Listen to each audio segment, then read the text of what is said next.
Terima kasih kepada Bapak Ibu yang sudah Iya, bergabung. ulama ya udah. Kalau tadi saya dimasukkan ulama, aku Ya, terima kasih kepada Bapak Ibu dan teman-teman yang sudah bergabung. Semoga Bapak Ibu sekalian dalam keadaan sehat dan juga semakin semangat dalam menjalani aktivitas. Oke, sekarang topik yang akan kita bahas adalah sukses itu harus jahat. Nah, gimana tuh? Jadi di sini kita akan mengupas sisi lain dari dark triad personality, yang mana itu adalah topik penting dan sangat menarik ya, terutama untuk kehidupan sehari-hari, kehidupan bersosialisasi, dan juga di dunia kerja. Materi ini akan langsung dibahas oleh pemateri kita yaitu Bapak Ju atau yang biasa dipanggil dengan Pak Jo. Ya, beliau ini menjabat sebagai Human Capital and Training Development di PT Trans System. Baik, langsung saja kita sambut Pak Jo. Selamat siang, Pak Jo. Selamat siang, Bu Kiki. Ya, gimana ini Pak Jo? Kira-kira sudah siap untuk menyampaikan materinya hari ini? Siap. Ya, baik. Langsung saja ya, tanpa berbasa-basi lagi, silahkan Pak Jo untuk memaparkan materinya. Oke, terima kasih Bu Kiki untuk undangannya luar biasa. Saya sapa dulu buat rekan-rekan, teman-teman, Bapak, Ibu, Saudara, atau teman-teman yang mungkin masih masih masih muda semua ini ya.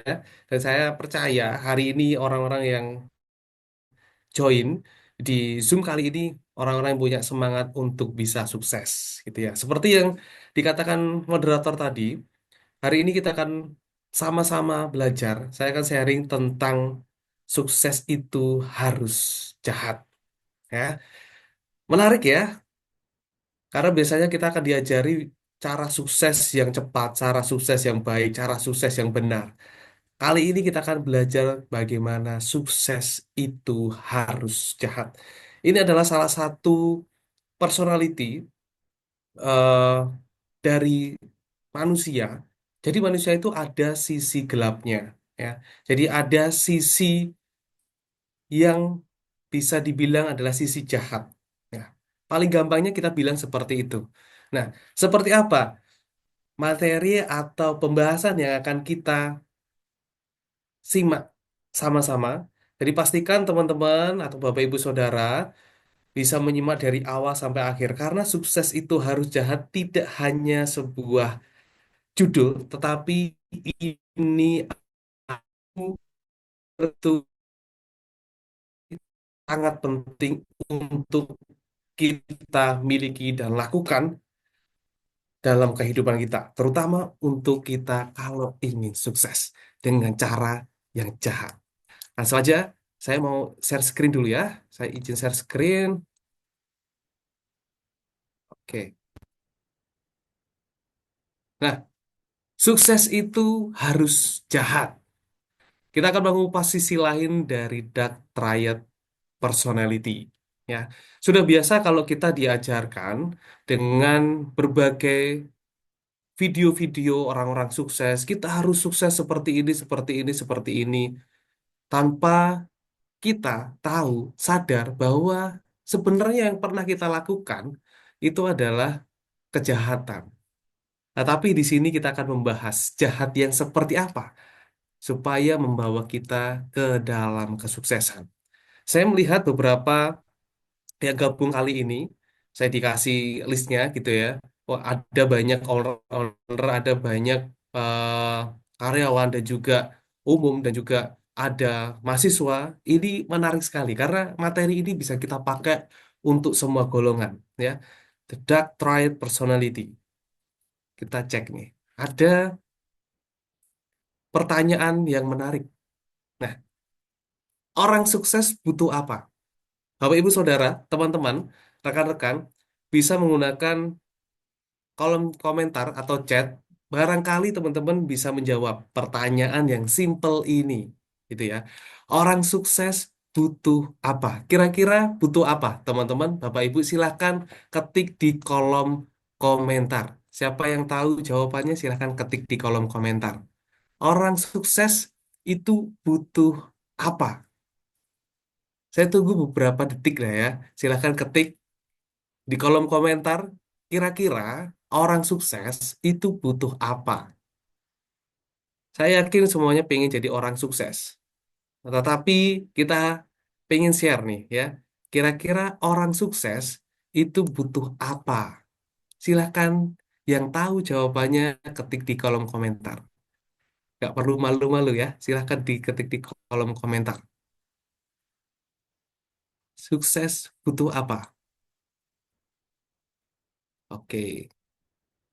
Strategi, strategi, komitmen, oke, perjuangan, strategi, modal dan tenaga. Wah, ini menarik nih. Ada yang bilang hoki. Wah, berani dan percaya diri, usaha, punya banyak uang. Ya, teman-teman, Bapak Ibu Saudara sudah menjawab dengan luar biasa. Pasti butuh strategi, pasti butuh komitmen, pasti butuh modal dan tenaga. Tapi apakah yang sebenarnya dibutuhkan untuk orang bisa sukses? Kita lihat.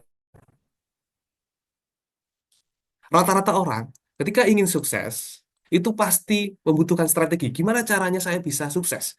Dengan kondisi saya seperti ini, misalkan. Saya kerja di perusahaan, saya punya usaha, saya punya bisnis kecil-kecilan, atau bahkan mungkin yang masih mahasiswa. Gimana saya punya strategi yang cocok, yang jitu untuk bisa membawa saya sukses. Strategi itu yang pertama. Inovasi pasti, kita pasti butuh inovasi supaya kita menciptakan sebuah produk atau bisnis yang berbeda dengan yang lain. Ada USP-nya, unique selling point-nya. Motivasi, ya kita harus mempunyai motivasi. Kalau kita nggak punya motivasi, ngapain kita berbisnis? Kapan kita sukses? Itu kan ya. Pasti ada tujuannya. Kenapa kita ingin sukses? Oh, ingin jadi kebanggaan keluarga. Oh, ingin menjadi orang yang sukses di keluarga kita. Atau ingin menunjukkan ke orang lain yang mungkin pernah menindas Anda bahwa menunjukkan Anda sekarang sudah sukses. Kreativitas, ya, apalagi sekarang kita di dunia modern seperti ini, dunia yang serba cepat, dunia teknologi, kalau kita nggak kreatif, kita akan ketinggalan dengan yang lainnya. Vision, ya, kita juga perlu punya visi, punya tujuan yang jelas.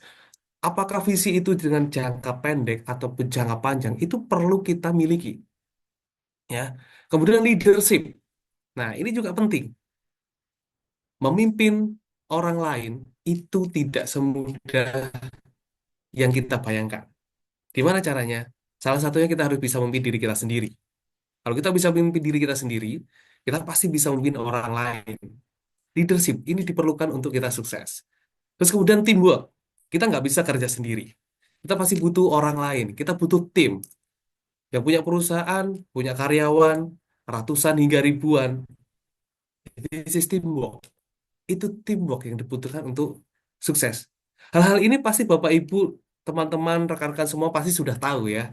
Ini hal-hal yang biasa kita dengar, kita lihat di video-video TikTok lah atau di YouTube dan sebagainya. Sukses butuh ini, butuh ini, butuh ini. Ya.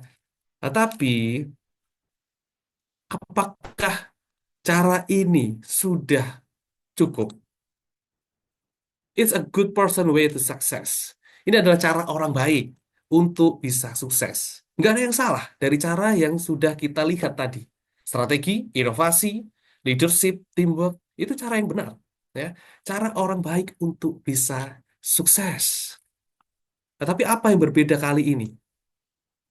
Orang baik selalu suka namanya toleransi. Ya. Selalu suka yang namanya toleransi. Yes, nggak apa-apa, tak maafkan. Tapi besok jangan diulangi. Contohnya seperti itu, suka toleransi. Apakah salah? Enggak, itu orang baik. Karena kita selalu diajarkan menjadi orang yang baik, orang yang pemaaf, nggak boleh penendam, gitu kan. Terus kemudian kerja sesuai dengan standar yang berlaku. Kita diajari seperti itu.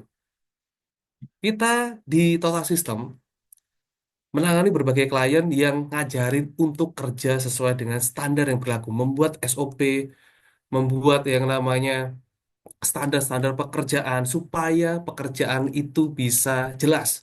Karena banyak pekerjaan yang tanpa dokumen yang jelas, mereka pokoknya kerja aja. Tetapi orang yang baik, dia akan kerja sesuai dengan standar yang berlaku. SOP-nya seperti apa, job desk-nya seperti apa, jam kerjanya seperti apa, ya. Jadi kita perlu untuk tahu bahwa orang yang baik itu kerja sesuai dengan standar yang berlaku. Kemudian orang yang baik selalu nurut dengan aturan. Bapak, Ibu, Saudara yang punya karyawan, coba cek deh. Karyawannya yang baik di kantor rata-rata akan nurut dengan aturan. Ya. Nanti misalkan kalau terlambat, nanti kena potongan. Wah, akhirnya dia nggak terlambat gitu ya. Terus kemudian, oh besok kita harus lembur dulu karena ada pekerjaan yang harus diselesaikan. Oh iya Pak, siap. Gitu kan ya. Orang baik. Apakah salah? Enggak salah. Karena memang jadi orang kan harus jadi orang baik. Gitu ya. Terus kemudian, orang baik ini suka membantu orang lain. Nah, apalagi kalau kita di teamwork. Orang yang baik ini biasanya akan menolong temannya, menolong timnya. Lagi susah apa? Lagi bikin laporan seperti ini. Aku kesulitan nih. Oke, tak bantu ya. Orang baik. Orang baik suka toleransi, kerja sesuai dengan standar berlaku, selalu nurut dengan aturan, membantu orang lain. Dan masih banyak lagi sebenarnya. Nah, tapi empat hal ini yang sering terjadi atau sering kita lihat. Orang-orang baik yang bekerjanya sesuai dengan aturan, bekerja dengan baik, yang ingin sukses. Gitu ya. Salah? Enggak. Orang baik. Orang baik. Ya. Tapi kenapa? Ini nih pertanyaannya menarik ya. Teman-teman, Bapak Ibu bisa jawab lagi di kolom komentar. Ya. Tapi kenapa masih ada orang baik susah sukses? Ya. Silakan jawab di kolom komentar. Coba saya pengen tahu jawabannya seperti apa. Kenapa? Masih ada orang baik tapi susah sukses. Padahal kan udah baik. Melakukan hal yang benar. Ya. Ada yang jawab nih. Komitmen. Oke. Karena nggak jahat. Oke. Tidak beruntung. Mudah dimanfaatkan orang lain. Tidak punya konsep. Tidak tegaan. So, padahal kita diajarin untuk menjadi orang yang baik. Tapi kenapa banyak orang yang baik susah untuk sukses? Kurang disiplin dan konsisten. Kita lihat kenapa orang baik itu masih ada yang susah untuk sukses. Ada lagi jawaban stagnan. Oke. Kurang berani. Oke. Jawabannya menarik. Komprominya terlalu besar. Oke. Tidak mau belajar. Ada lagi tidak tegaan. Oke. Sama dengan yang tadi. Apakah orang baik semuanya seperti itu? Terlalu kompromi? Nggak tegaan? Nggak mau belajar? Nggak jahat? Karena orang baik. Ya, kita lihat jawabannya. Ini ya, kenapa orang baik masih ada yang nggak sukses? Ya, karena satu, kecenderungannya adalah menghindari konflik. Dia nggak suka yang namanya konflik. Dia sukanya sesuatu yang damai. Namanya juga orang baik. Dia nggak mau cari ribut sama orang lain. Dia nggak mau cari masalah sama orang lain. Makanya dia menghindari konflik. Padahal kenyataannya dimanapun kita kerja, dimanapun kita berada, selalu ada konflik. Bapak Ibu yang di dalam perusahaan pasti ada konflik. Entah konflik sama temannya satu departemen, entah itu sama atasannya, entah itu sama customer, klien, pasti ada konflik. Tapi orang baik mencoba segala sesuatu untuk tidak terjadi yang namanya konflik. Dia suka yang namanya damai. Karena dia menyukai kalau kerja itu yang damai-damai, yang nggak ada konflik gitu ya. Itu. Tapi itu menjadi alasan ya, menjadi alasan orang baik itu sulit untuk sukses. Karena dimanapun nggak ada yang namanya tenang-tenang aja itu nggak ada. Meskipun itu punya usaha sendiri deh, pasti ada yang namanya konflik. Entah karena mungkin perhitungannya kok nggak sama, entah karena karyawan-karyawannya keluar masuk, entah banyak masalah. Dan itu nggak bisa dihindari, itu harus dihadapi. Ya. Yang kedua, kenapa banyak orang baik susah untuk sukses? Banyak pertimbangan. Bahasa gampangnya adalah terlalu banyak mikir. Nanti gini gimana? Nanti gitu gimana? Nggak action-action. Misalkan mau bikin usaha gitu ya. Aku pengen bikin usaha A, B, C, D. Atau kuliner lah. Yang harganya murah. Yang orang bisa beli tapi packagingnya bagus gitu ya. Bagus. Idenya bagus. Actionnya kapan? Kenapa? Karena orang baik takut untuk gagal biasanya. Ya, banyak pertimbangan, actionnya lama, takut gagal. Karena dia jadi orang baik tuh biasanya ingin hidup yang tenang-tenang aja, yang lempeng-lempeng aja, nggak ada masalah, nggak ada kegagalan. Pokoknya yang enak-enak aja lah, gitu. Selanjutnya adalah dia menghindari persaingan. Dia nggak mau bersaing. Ya, kenapa? Itu orang susah untuk sukses. Bapak Ibu, rahasianya. Kalau misalkan kita seorang karyawan nih ya, kita seorang karyawan atau Bapak Ibu mungkin usaha lah ya, persaingan tuh selalu ada. Kita nggak bisa pasrah-pasrah sama diri kita sendiri dengan keadaan, oh ya wes lah bisa aku kayak gini kok, nggak kayak dia yang hebat kok. Pasrah, ya akhirnya ya kalah, disalib tuh, dikejar tuh sama yang lain. Akhirnya yang sukses siapa? Orang lain. Tapi ada juga kasus seperti ini. Oh iyalah dia sukses lah ya karena kan dia lebih hebat, lebih ini gitu kan, lebih beruntung. Ya saya kan, ya saya terimalah keadaan seperti ini gitu. Menghindari persaingan, akhirnya kalau disalib, dia merasa orang lain lebih beruntung. Padahal keberuntungan itu bisa diciptakan loh, dengan kita bertindak.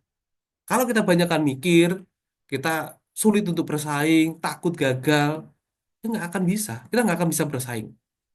Nah, ini yang paling penting nih.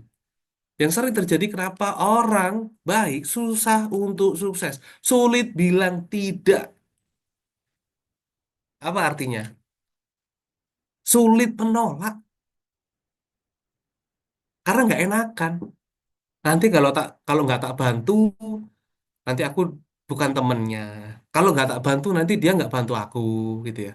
Kalau nggak dibantu, nanti aku dimusuhin di kantor. Sulit bilang tidak.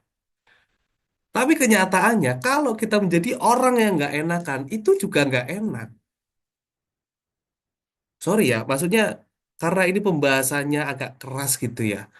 Tentang sukses itu harus jahat. Ada beberapa bahasa-bahasa jahat yang memang mau nggak mau saya ungkapkan gitu ya. Karena contohnya seperti ini, nggak enakan itu nggak enak. Karena lama-lama orang baik yang nggak enakan itu lama-lama akan dimanfaatkan, lama-lama akan diinjek-injek dan nggak terpakai. Padahal dia pinter gitu. Karena sulit bilang tidak. Misalkan dia dapat job desk atau dapat pekerjaan yang melebihi kemampuannya dia. Tapi karena dia sungkan, oh iya Pak, nggak apa-apa saya kerjakan. Tapi dalam hatinya dongkol gitu ya. Karena sulit bilang tidak. Kalau memang nggak bisa, menurut saya pribadi, bilang nggak bisa. Ya, supaya nanti ada respon lagi dari atasan kita misalnya, ya, atau dari tim kita. Kenapa kamu nggak bisa? Pasti ditanyakan. Butuh bantuan kah? Atau butuh mentor, atau butuh teman dan lain sebagainya. Gitu ya. Tapi kalau kita sulit bilang nggak semuanya ya, ya, ya, ya, ya. kita sendiri yang keteteran. Ini beberapa alasan simple yang sering terjadi kenapa orang baik susah untuk sukses. Menghindari konflik banyak pertimbangan, takut gagal, menghindari persaingan dan sulit bilang tidak. Ya. Renungkan dalam diri Anda masing-masing. Apakah saya masih ada nilai-nilai ini? Apakah saya sering masih melakukan ini? Kalau sering gimana? Simak sampai akhir pokoknya ya. Nanti ada jawabannya. Selanjutnya, menjadi orang baik itu tidak cukup. Ya. Good person is not enough. But there is another way to success. Ada banyak cara, ada cara lain untuk kita bisa sukses. Ternyata jadi orang baik gak cukup kan? Gak cukup. Ada cara lain. Kita mau lihat apa caranya.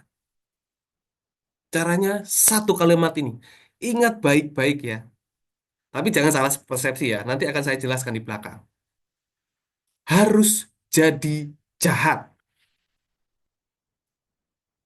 Mungkin keras ya.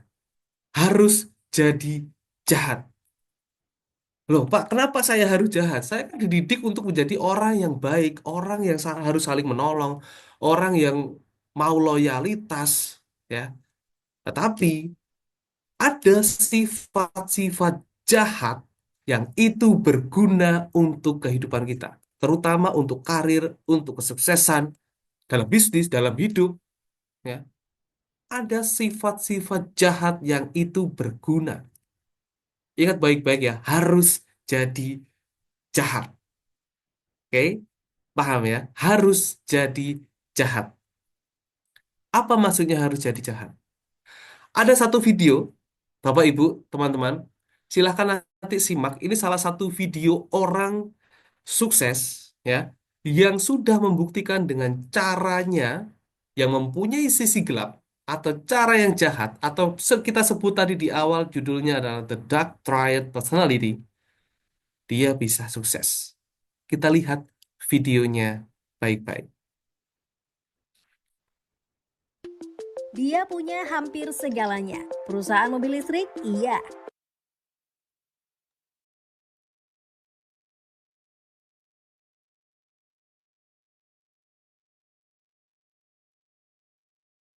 Oke, sebentar. Sepertinya suaranya agak hilang. Baik, sebentar ya. Saya share screen lagi nih.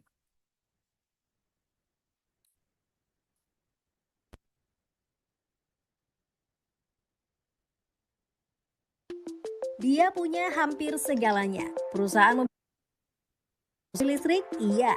Perusahaan jelajah luar angkasa juga punya. Bahkan belum lama ini sosok eksentrik ini jadi direksi baru Twitter setelah beli saham yang jumlahnya nggak main-main. Yap, siapa lagi kalau bukan Elon Musk. Elon Musk bisa sukses murni karena kerja keras dia 3 bersaudara dan passionnya di bidang programming. Bahkan lucunya nih, Musk dan saudara-saudaranya pernah jualan coklat homemade dari rumah ke rumah. Coklat itu laku terjual dengan harga 20 kali lipat dari biaya bikinnya. Wah, kecil-kecil udah jeli berbisnis nih. Kalau ada satu bidang yang Elon Musk cemerlang banget, itu adalah teknologi. Waktu umurnya masih 10 tahun, dia mulai kenal dengan dunia programming. Gak lama kemudian, dia juga berhasil nyiptain video game Blaster yang kode programnya laku terjual $500. Musk mengantongi gelar sarjana fisika dari University of Pennsylvania.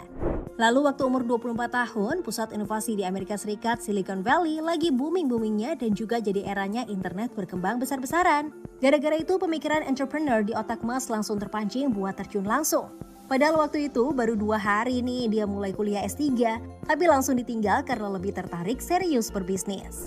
Pernah tahu PayPal? Nah, Elon Musk adalah otak dibalik berdirinya perusahaan itu. Miliarder satu ini juga jadi pendiri perusahaan transportasi luar angkasa SpaceX dan mobil listrik Tesla. Terbaru di tahun 2022 nih, Elon Musk beli 9,2% saham Twitter. Angka ini gede banget, yang otomatis bikin dia jadi direksi baru. Baru juga publik dibuat heboh sama keputusannya beli saham Twitter, 2 minggu kemudian dia mau beli Twitter sepenuhnya. Ayah 7 anak ini siap beli 100% saham Twitter seharga 618 triliun rupiah. Wow! Bukan Elon Musk namanya kalau nggak kontroversial. Tapi pertengahan tahun 2021 lalu, pebisnis ini mengaku bahwa dia menderita sindrom Asperger, termasuk dalam gangguan spektrum autis ringan. Ini juga yang menurut dia bikin caranya berbicara dan tingkah lakunya kadang nggak bisa ditebak. Meski begitu, masa kecil yang sulit bikin etos kerja Mas jadi luar biasa. Dalam seminggu, dia bisa kerja selama 80-120 jam. Hasilnya, tahukah kamu per tahun 2021, total kekayaannya menembus 151 miliar dolar. Wah, ngalahin Jeff Bezos nih sebagai orang paling tajir di dunia. Jadi teman-teman Info Sore, jangan kaget kalau beberapa waktu ke depan bakal ada keputusan-keputusan fantastis lagi yang datang dari milioner satu ini. Nah, Elon Musk. Siapa nggak kenal Elon Musk? Kita pasti lebih familiar dengan mobil Teslanya. Dia dikenal sebagai orang yang jenius, orang yang punya ide-ide yang out of the box, di mana misalnya kita masih ribut dengan permasalahan kita yang mungkin bisa dibilang receh, tetapi dia sudah mikirin gimana caranya terbang ke bulan, gimana caranya beli Twitter tadi, ya kan? Sampai sekarang jadi X kalau nggak salah ya. Dia menjadi orang yang kaya raya dengan caranya yang luar biasa.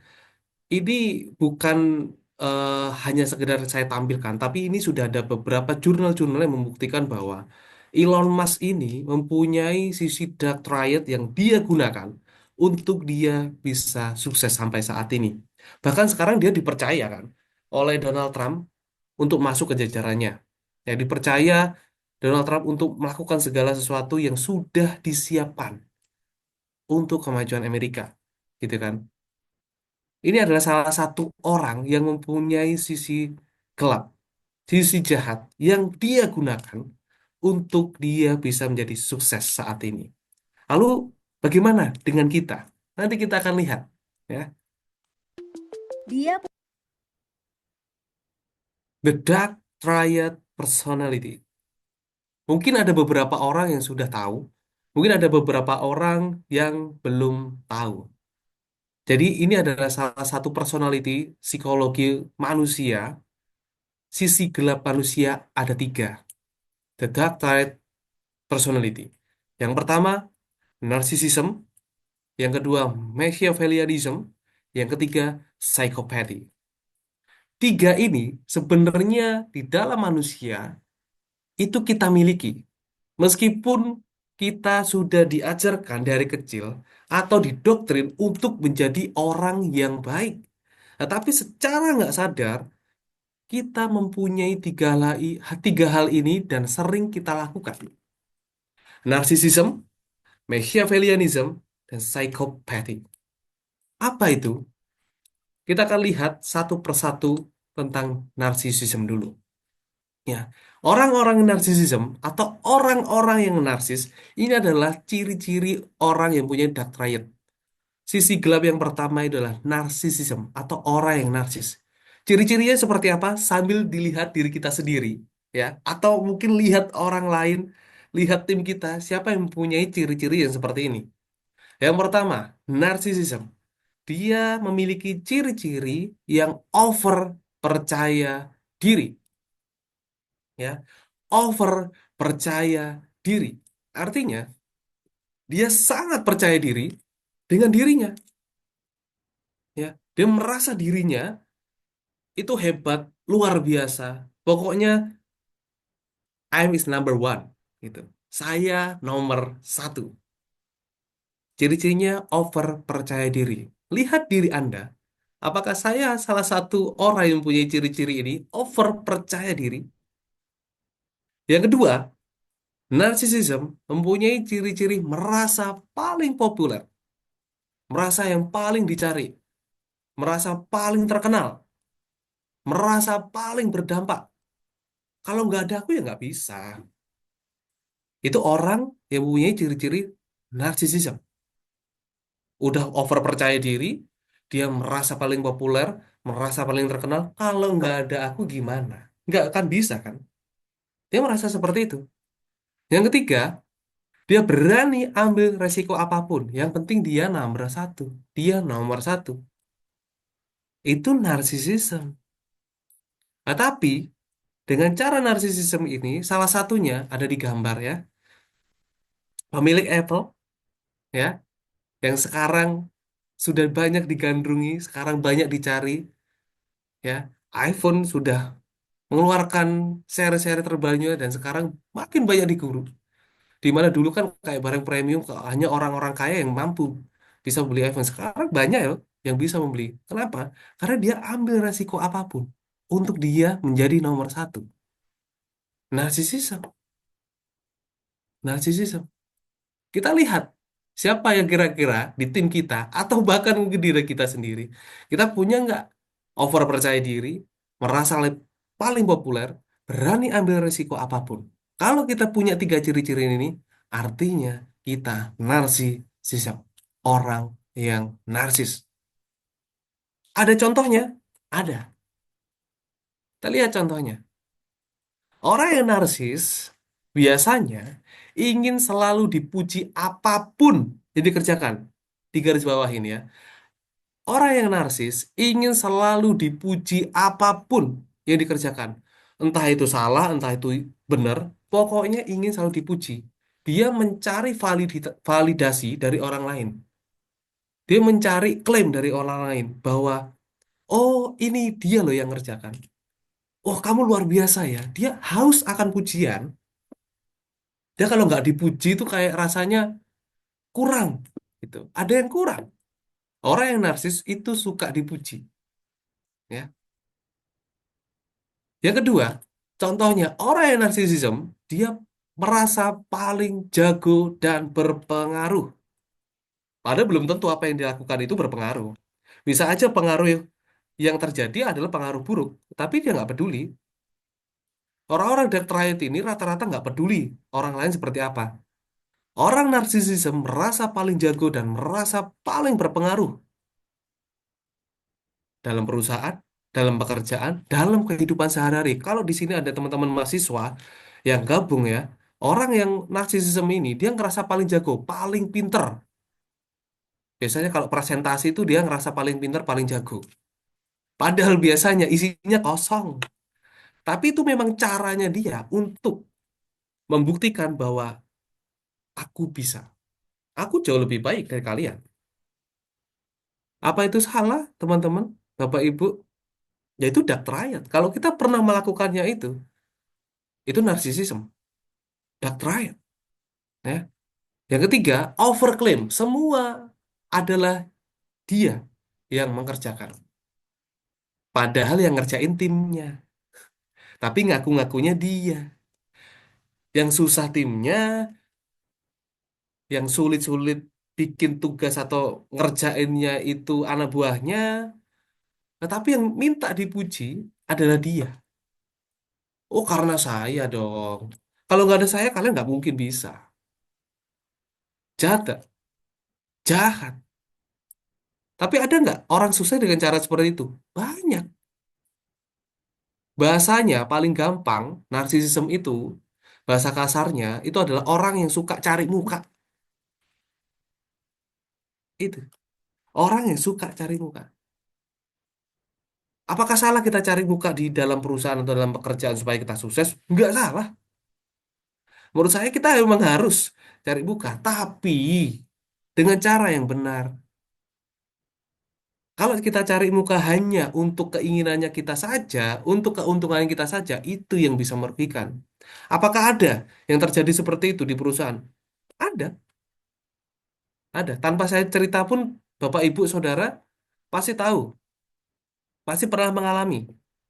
Karena ada beberapa perusahaan yang mungkin menuju kehancuran gara-gara orang yang suka cari muka, orang yang suka pinter, atau orang yang menganggap dirinya jago, tapi ternyata dia bullshit, dia omong kosong, nggak ada kerjanya.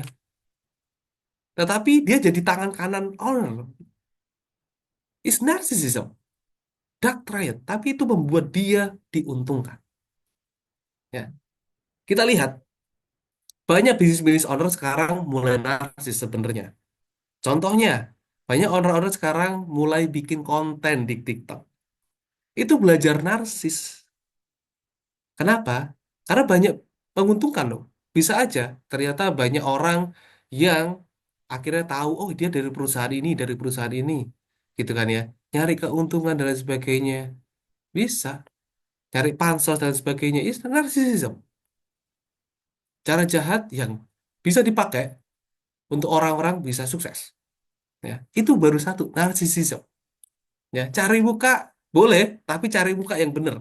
Dengan cara yang benar, dengan prestasi. Bukan hanya omong kosong, nggak ada kerja. Ya, itu narsisism. Selanjutnya, yang kedua adalah Machiavellianism. Susah banget ya ngomongnya ya. Ini memang salah satu kata, ini penemunya seorang yang bernama Machiavellia. Ya, itu ada penelitiannya, teman-teman. Dia menulis bukunya itu gimana caranya kita bisa menang dengan cara politik. Saya tadi barusan lihat, mungkin teman-teman lihat ada salah satu akun besar yang membahas tentang kesuksesan orang, ya. Titik-titik telur lah ya. Itu teman-teman pasti tahu. Dia bikin konten, salah satu gambarnya dia bilang gini, dulu orang-orang sukses diisi oleh orang-orang yang pintar. Tapi sekarang orang-orang sukses dipimpin oleh orang yang manipulatif, penuh dengan politik, penuh dengan konflik kepentingan. Karena ciri-cirinya seperti ini. Punya strategi manipulatif atau dia seorang manipulator. Teman-teman kemarin mungkin tahu di Amerika, Donald Trump membuat yang namanya kebijakan tentang eh, apa namanya pajak dan lain sebagainya yang kontroversi, yang akhirnya membuat Cina pun juga nggak tinggal diam. Dia juga membuat keputusan, ya, membuat sebuah hal yang kontroversi. Kenapa? Karena demi kepentingannya. Ya, pasti ada kepentingan-kepentingan di situ. Itu strategi. Dalam perusahaan apakah ada orang yang berpolitisasi seperti itu? Banyak. Orang memanipulasi, orang yang mempunyai keinginan membuat konflik-konflik supaya dia bisa menang dan membuat keputusan-keputusan kontroversi hanya untuk kepentingannya dia, hanya untuk keuntungannya dia, itu banyak. Yang penting aku yang menang, gitu. Gak peduli orang seperti apa, gak peduli orang lain tuh sulit, susah hidupnya. Karena orang-orang yang Machiavellianism ini, contohnya, dia sering mengumbar hoax atau gosip. Nah, ini nih, gosip-gosip yang paling gampang adalah kita membicarakan orang lain di belakangnya. Itu kita punya loh, Machiavellianism. Artinya kita punya ciri-ciri itu. Suka gosip, suka ngerasani, belum tentu itu benar. Ya, ngumbar hoax atau gosip. Lihat, siapa yang suka hoax atau suka mengumbar gosip. Machiavellianism. Tapi ini dipakai untuk kepentingan dia sendiri. Banyak loh orang yang susah dengan cara-cara seperti ini. Nyatanya ada. Obrol janji demi kepentingan pribadi. Misalkan politisi ya lah ya. Saya nggak perlu sebut siapapun. Tapi rata-rata polisi kita tahu ya. Dia obrol janji ketika belum dipilih. Nanti kalau pilih saya, nanti akan sejahtera, bla bla bla bla bla dengan semua janjinya. Tapi setelah jadi, lupa. Tapi kan dia sudah jadi. Dia sudah sukses. Itu is Machiavellianism.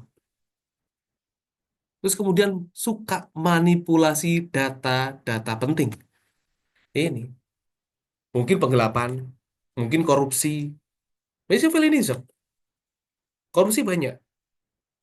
Bukan hanya di negara, bukan hanya di politisi-politisi DPR dan lain sebagainya. Enggak, di perusahaan banyak seperti itu. Misalnya kan kasir, ya, ngambil uang 1.000 rupiah, 2.000 rupiah dengan alasan bla bla bla bla gitu kan. Tapi sekarang banyak orang yang seperti itu manipulasi data-data penting untuk kemenangannya dia, untuk kepentingannya dia, untuk keberuntungannya dia. Machiavellianism.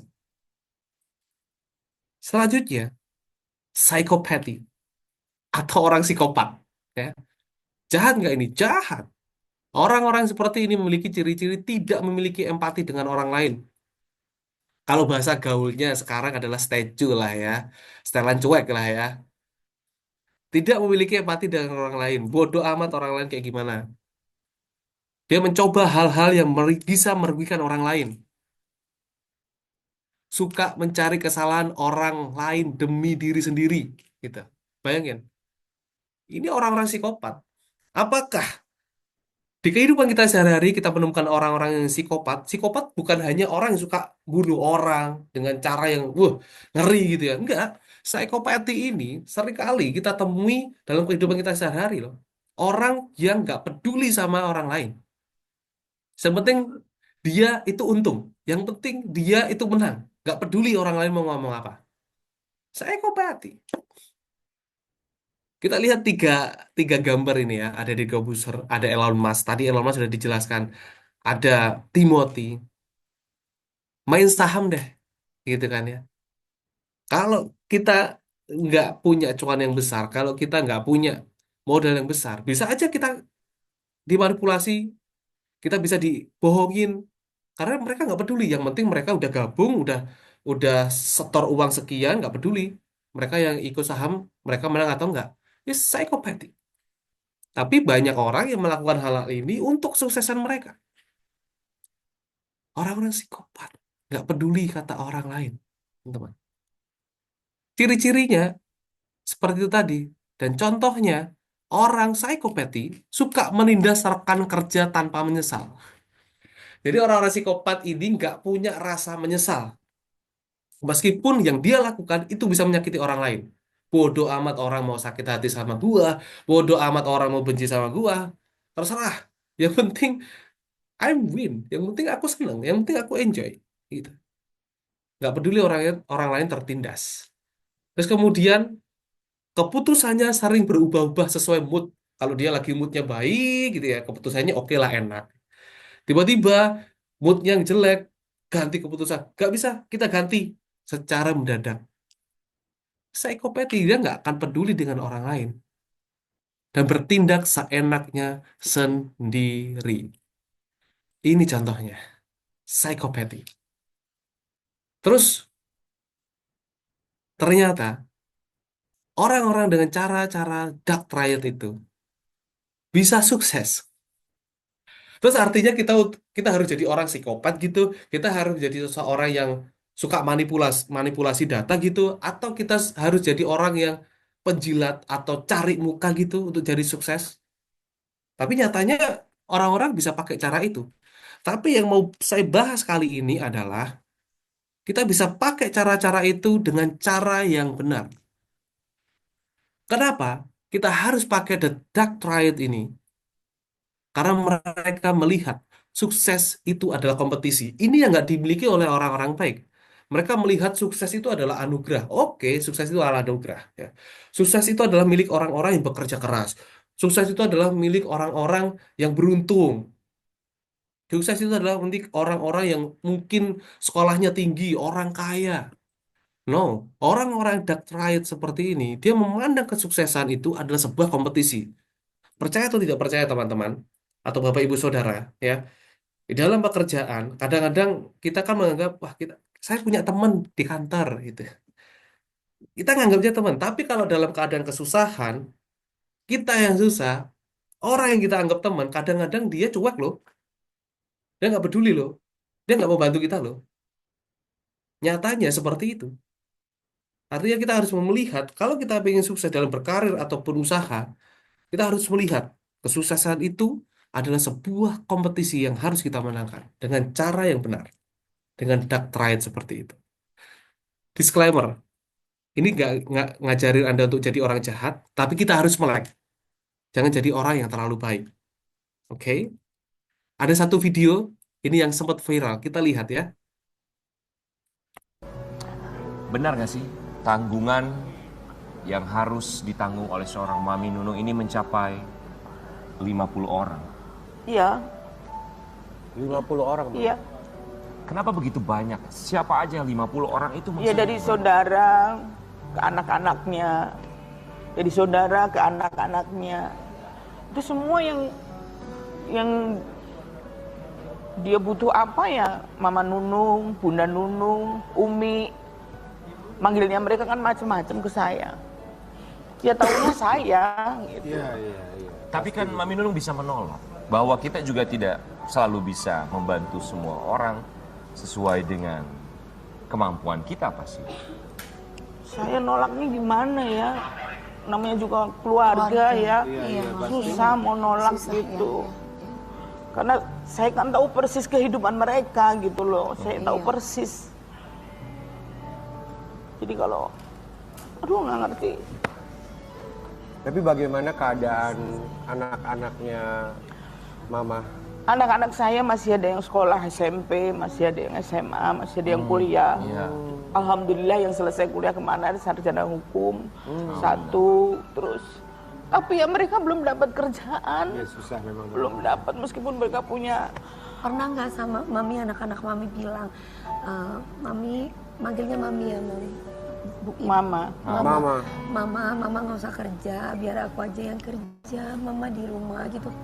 Pernah nggak sih mami, anak-anak mami bilang gitu? Ya mereka sih pasti punya cita-cita kepingin Pasti, mamahnya istirahat pasti. gitu pasti. Cuman mereka sendiri kan belum mampu. Dia kalau mau menjanjikan mamahnya, Iya. mereka sendiri kan belum bisa membuktikan gitu loh. Kecuali kalau salah satu atau salah dari mereka udah bisa membuktikan, ya mungkin mereka bicara kayak gitu. Baik, kalau anak kan memang masih menjadi tanggung jawab orang tua, apalagi kalau anaknya belum bekerja ya. Memang itu sudah menjadi tanggung jawab bagi ayah dan ibunya. Nah, video barusan itu tentang seseorang yang sudah kita kenal, Mami Nunung. Dia seorang komedian yang terkenal.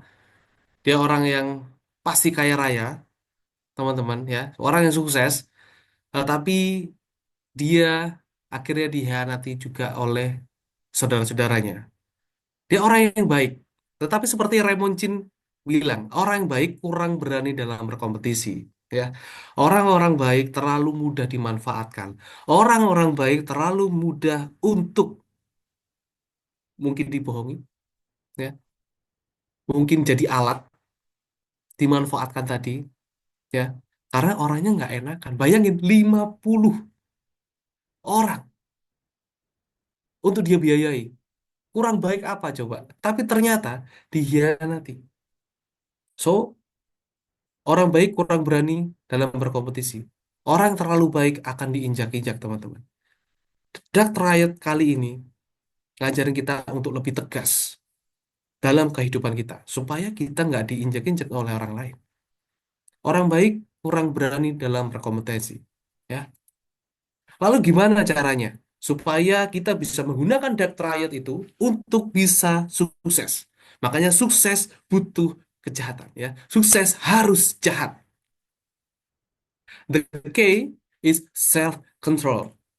Ya. Kuncinya adalah mengontrol diri kita. Langsung ke contohnya. Narsisism. Orang yang over percaya diri, ya, kalau kelebihan narsis kan akhirnya over percaya diri. Tapi kita ambil sisi positifnya. Kita kontrol. Gimana caranya menjadi orang yang percaya diri? Ini penting. Kalau kita nggak percaya sama diri kita sendiri, gimana orang mau percaya sama kamu? Gimana orang mau percaya sama Anda? Sedangkan diri Anda sendiri nggak percaya sama diri Anda.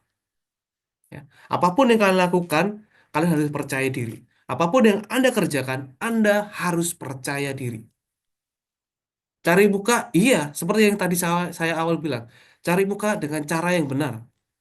Ini salah satu caranya, ya. Harus percaya diri kalau pekerjaanmu itu benar.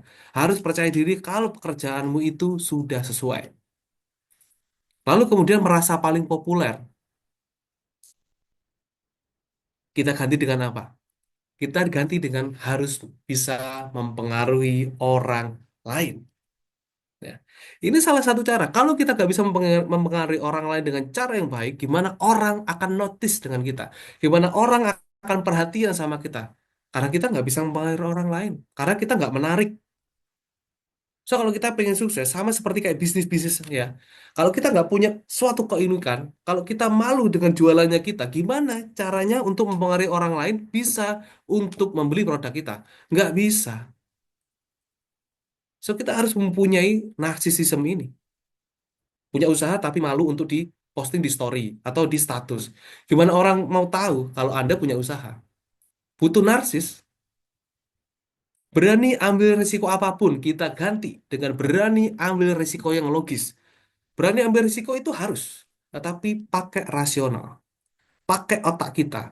Apakah resiko yang saya ambil ini itu benar-benar bisa saya lakukan, ataukah saya nggak bisa lakukan? Itu harus rasional, oke?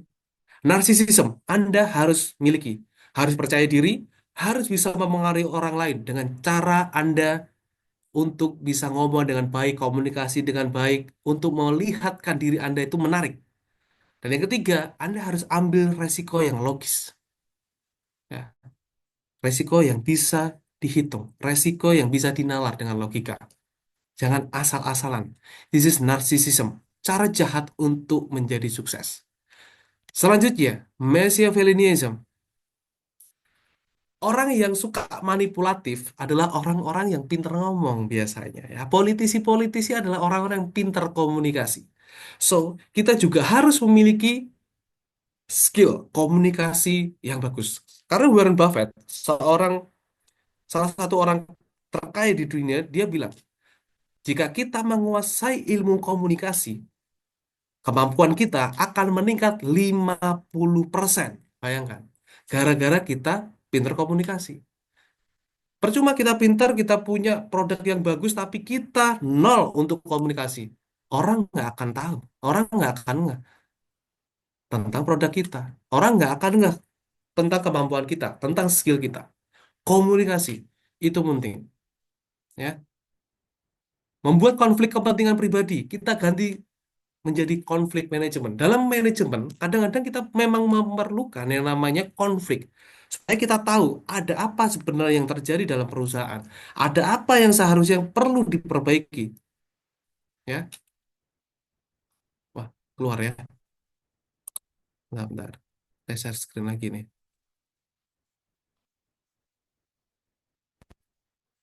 Oke, saya lanjut ya. Konflik manajemen kadang-kadang memang kita perlukan untuk mengetahui mana yang perlu diperbaiki, mana yang perlu ditingkatkan.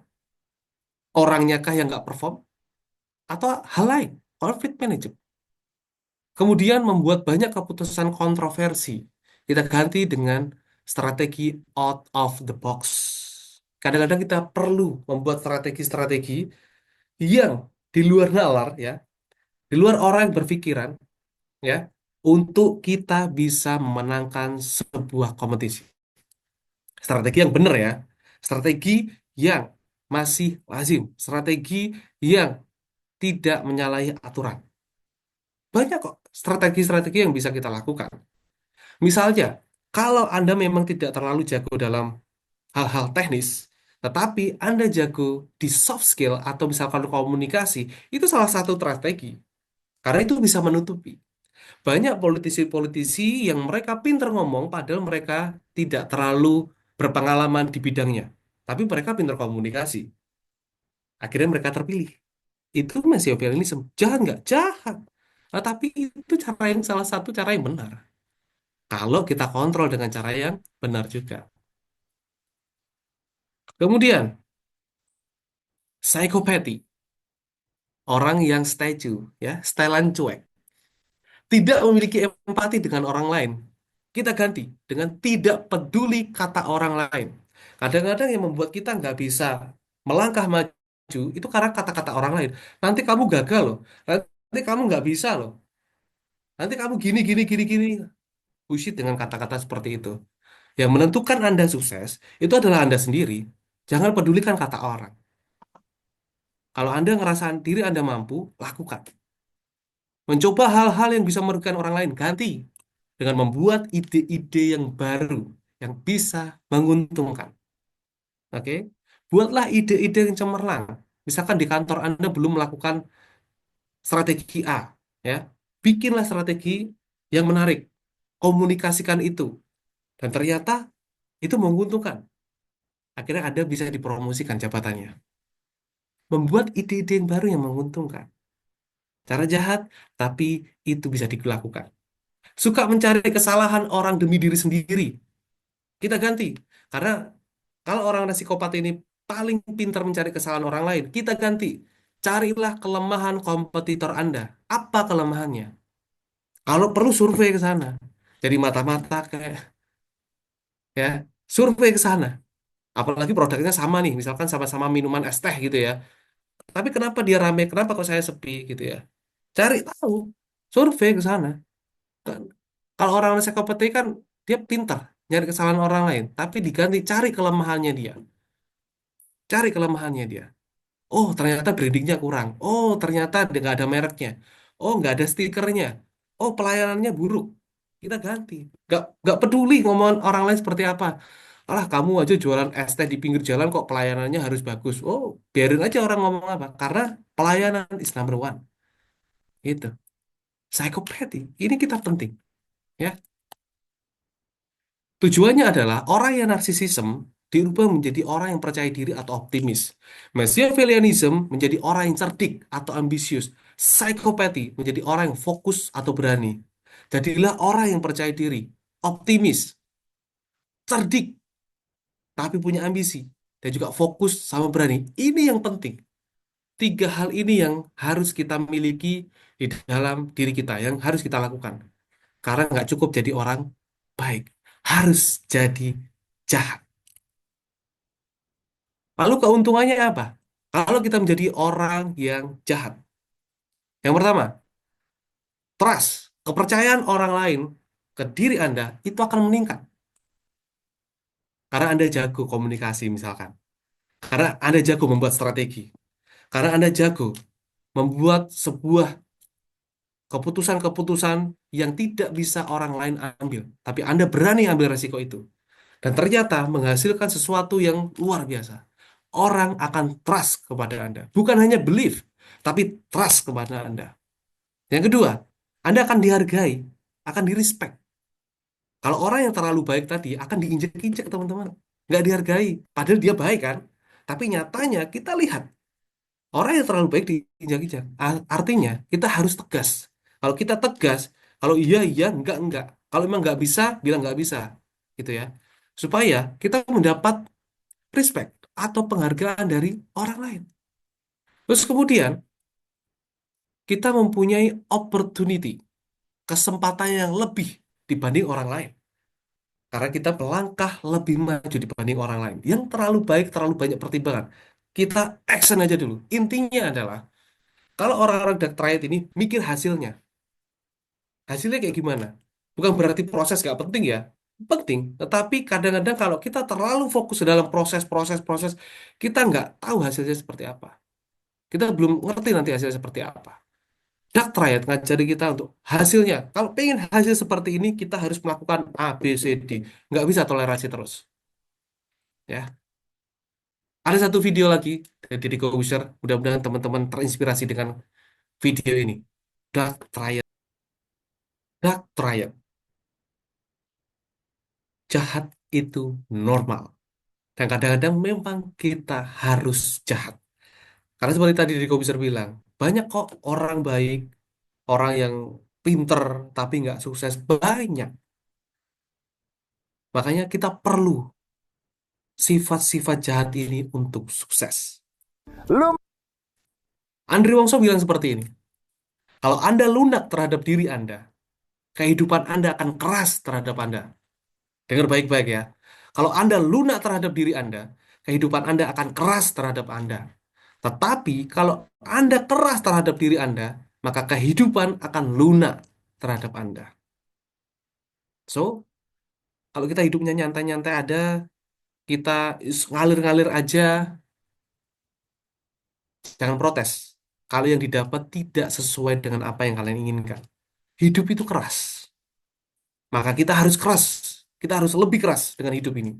Kalau kita lebih keras, kehidupan itu akan lebih lunak kepada diri kita. Perlu ketegasan. Ya, perlu ketegasan. Kita nggak bisa terlalu tolerir, kita nggak bisa terlalu toleransi, nggak bisa. Diinjek-injek, udah. Terlalu baik diinjek-injek. Jadi perlu menjadi orang yang tegas. Dark Triad Personality. Ya, ini penting. Jadilah jahat. Dark Triad Personality. Ada bonusnya. Apa bonusnya? Gimana caranya supaya kita benar-benar bisa melakukan Dark Triad Personality? Salah satunya adalah kita melatih diri kita. Karena kalau kita nggak latihan, kita nggak bisa. Orang yang jago bola, orang yang juara dunia, bahkan seperti Messi, seperti Cristiano Ronaldo, kenapa mereka bisa seperti itu? Karena mereka latihan. Sifat-sifat jahat yang kita miliki seperti ini, seperti sekarang ini, dark triad personality tadi, kalau kita nggak latih, kalau kita nggak kontrol, kita nggak akan bisa.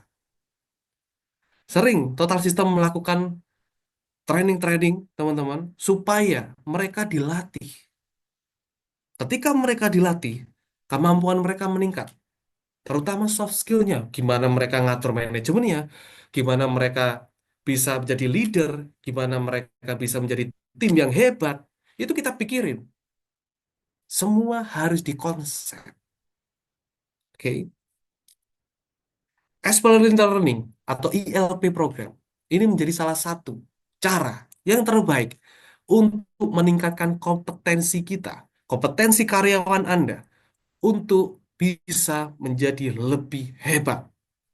Karena di Experiential Learning Program ini nggak hanya tentang materi, tapi ada kelas yang jelas, ya, kelas yang menyenangkan, kelas yang penuh banyak ilmu, bukan hanya materi, nah, tapi ada simulasi games supaya peserta memahami kenapa harus ada games ini. Ternyata ada loh nilai-nilai yang kita bisa pelajari dari setiap permainan atau simulasi untuk merubah, memperbaiki diri kita lebih baik lagi. Karena di dalamnya ada penjelasannya, ada brief and the brief, penjelasan yang runtut, penjelasan yang rinci, kenapa permainan ini diadakan, kenapa Anda harus menjadi seorang leader, kenapa harus menjadi teamwork, semua ada. Dan yang terpenting adalah analisa peserta. Karena ketika kita menganalisa peserta, setiap peserta, karena kita nggak bisa menyamakan. Setiap orang itu berbeda-beda. Anda sebagai pemimpin perusahaan misalnya ya, atau Anda sebagai manajer, atau sebagai pemimpin diri Anda sendiri, Anda harus bisa analisa. Kalau Anda punya karyawan, analisa. Dia ini kurangnya di apa? Tingkatkan di mana? Dia kemampuannya apa? Ini penting. Kalau nggak dianalisa, kita akan sembarangan menempatkan orang yang salah di posisi yang salah. Siapa yang rugi? Perusahaan yang rugi. Karena nggak bisa memanfaatkan kemampuan orang tersebut. Cermin diri, ini penting. Sebagai evaluasi diri kita, apa yang perlu ditingkatkan? Apa yang baik dari saya? Apa yang kurang dari saya?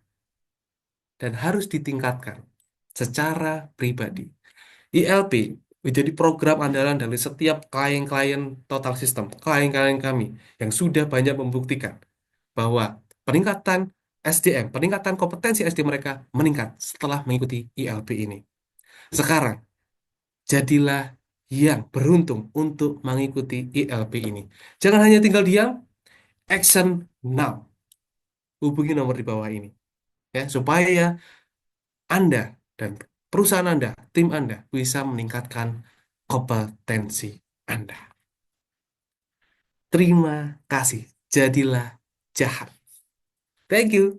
Saya kembalikan ke moderator. Baik, terima kasih Pak Jo, maaf atas materi yang sudah disampaikan. Cukup membuka wawasan kita ya tentang sisi gelap kepribadian manusia yang seringkali tersembunyi. Ya.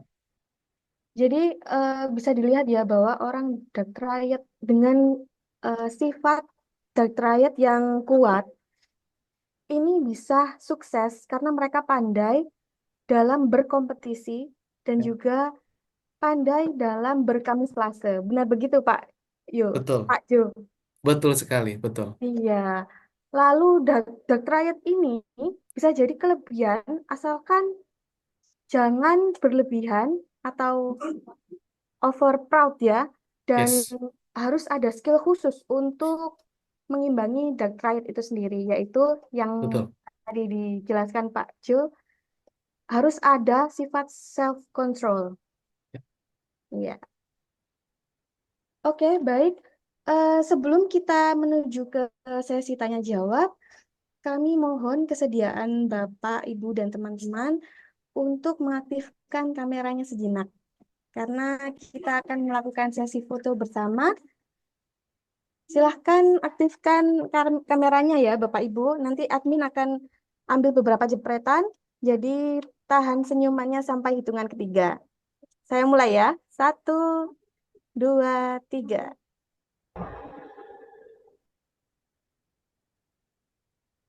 Bisa gaya lain? 1, 2, 3. Oke, terima kasih Bapak Ibu atas partisipasinya. Sekarang saatnya sesi tanya jawab. Bagi Bapak Ibu dan teman-teman sekalian yang ingin bertanya, silahkan tulis pertanyaannya di kolom chat.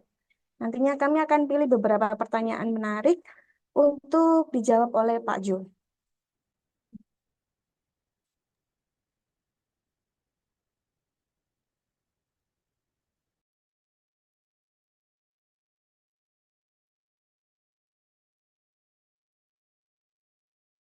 Mungkin teman-teman bisa ketik di kolom komentar ya Bu Kiki ya.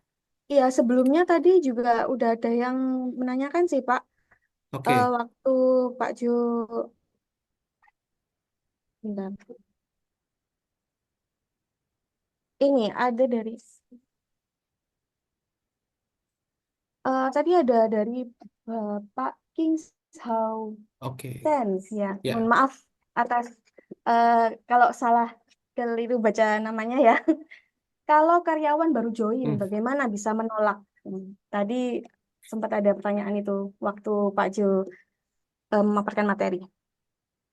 Oke, Silahkan Pak Jo. ya. Terima kasih Bu Kiki. Terima kasih pertanyaannya dari Kings Hausen ya. Kalau karyawan baru join, bagaimana bisa menolak gitu ya? Eh, ini sih case by case ya. Maksudnya eh kita kalau misalkan kita karyawan baru, gimana bisa menolak? Ya, kita harus tahu dulu job desk-nya kita seperti apa dan permintaannya itu masih masuk akal atau tidak. Ya, yang penting kita perlu ketegasan. Karena kalau bahasanya orang Jawanya, kalau terlalu kita mengiya-iyakan ya bahasanya kita terlalu nanti akan diplokodo gitu ya. Nanti akan kita dimanfaatkan. Jadi memang kita harus tahu detail dulu permintaannya seperti apa. Kalau memang mampu, bilang iya mampu. Kalau misalkan sungkan ya, sungkan karena aduh aku nggak mampu ini gimana. Bilang aja secara profesional. Misalkan gini, Bapak, Ibu, terima kasih sudah mempercayai saya untuk tugas ini. Cuma memang kemampuan saya masih terbatas untuk melakukan pekerjaan ini. Kira-kira Bapak Ibu ada nggak cara atau solusi untuk saya bisa melakukannya dengan maksimal supaya hasilnya tetap maksimal. Nah, jadi diskusi itu penting sama ownernya atau sama orang yang mempercayai kita untuk melakukan tugas itu, gitu ya. Kingshausen ya. Jadi penting banget kita harus tahu dulu secara detail pekerjaannya seperti apa. Kalau memang mau nolaknya itu sungkan, gunakan kalimat-kalimat yang tidak membuat orang itu sakit hati. Kayak itu tadi. Mohon maaf, Bapak, Ibu, terima kasih sudah bisa mempercayai saya di pekerjaan ini. Tetapi saya terbatas untuk melakukan ini. Kira-kira ada saran atau ada cara, Ibu, untuk saya bisa mengerjakannya dengan baik. Mungkin ada tim, mungkin ada bantuan yang lain, dan lain sebagainya. Supaya kita tetap terlihat profesional. Nggak terlihat dalam tanda kutip bodoh, gitu ya. Gitu sih, kurang lebih ya. Kayaknya banyak yang tanya ya, Bu Kiki ya, ini di kolom komentar nih ya. Ya, Kayaknya seru nih ya. bentar. Saya baca satu-satu ya, Pak. Oke, boleh, boleh. Kalau ingin, ini dari H, nggak tahu ini inisialnya cuma H ya. Oke, Kalau ingin sukses harus jahat, tetapi bagaimana caranya mempengaruhi tim supaya ingin maju, sedangkan kita tidak tegaan? Dan bagaimana cara mendisiplinkan tim tersebut? ya. Oke, ini pertanyaan yang menarik. Ini mungkin sering terjadi ya dengan kita itu orang yang nggak enakan. Gimana caranya? Sangat simpel sekali. Beri contoh, gitu ya. Paling gampang jadi seorang pemimpin itu tuh tidak hanya kita bisa ngomong doang, nggak hanya kita bisa teori-teori aja, tetapi kita harus ngasih contoh gitu.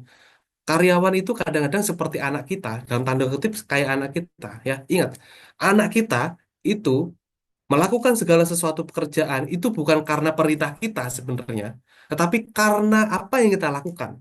Kalau orang tuanya kita melakukan A, dia akan nyontoh. Sama kayak karyawan kita. Kalau bosnya, misalkan, oh bosnya nggak pernah telat nih, datangnya selalu tepat waktu nih, otomatis karyawannya jika telat, itu pasti akan malu. Aduh, bosku aja datangnya lebih pagi.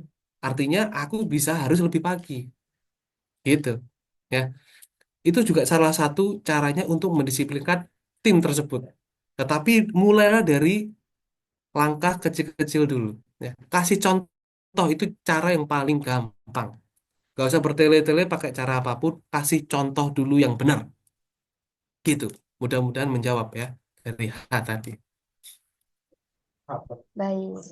Pertanyaan selanjutnya Oke. dari Bapak Kingshausen lagi. Kalau berjualan Oke. dan bertemu Mm-mm. customer yang rese, nah itu gimana? Wah, ini sering deh ya, sering deh. Gimana kalau kejualan ketemu customer yang rese gitu ya? Karena banyak seperti ini. eh Kalau saya sih lihat dari berbagai sudut pandang ya. Karyawan rese itu, sorry, kok karyawan, customer yang rese itu bisa jadi dari cara kita menjualnya itu salah. Akhirnya dia nggak mau. Karena ingat, dalam dunia marketing ya, orang itu pada dasarnya nggak suka ditawarin, nggak suka dijualin sesuatu tuh nggak suka.